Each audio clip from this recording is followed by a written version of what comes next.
Eto na naman si nanay, hindi na naman ako mapakali kasi wala na naman akong ginagawa. Gusto ko may ginagawa ako, no? At nakakainit talaga pag walang ginagawa. Nag-iisip lang ako kung ano. Ito, nakikita niyo yung lalagyan ko ng tasa. Ayan po, oh, di ba? Delikado yan. Kasi, actually, ito po, dalawa yung binili ko. Kaya lang, nag-isip ako kasi parang maliit. Sabi ko, hindi kasya. So, siguro, ang gagawin ko, ito yung isa, oh. Ayan. Siguro, ang gagawin ko, imbis na papaganon sila, siguro, pwede kong ilagay ng paganyan. Ayan, paganyan naman siya. Para marami akong mailagay, no?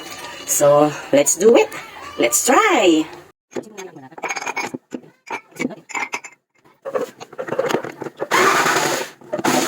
Na maganda may mga tools sa bahay, no? Para hindi na tayo uupa. O, di ba? Kung magpapagawa tayo niya, magkano upa? Pinakamababa na ang 300. May kasama pang yung merienda. Kung marunong kayo nito, o, di ba? Pagkatapos ng trabaho, magkakape-kape lang. This one, ito. So, ito po yung pang ano natin, no? Pangkalas at pang-lock. So, ilagay na natin itong ating bala, no?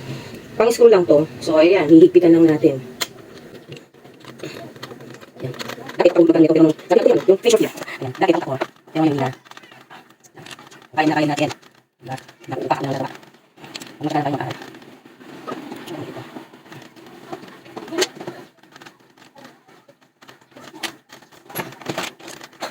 Ito. Yung yato na. This is it.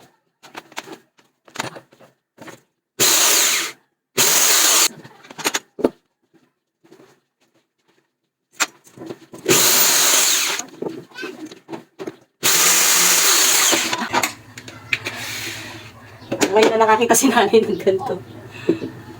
Madali nga naman ang trabaho.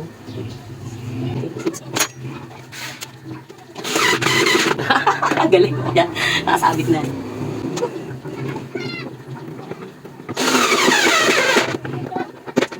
Nakakabit yan. Ina. So, bukan.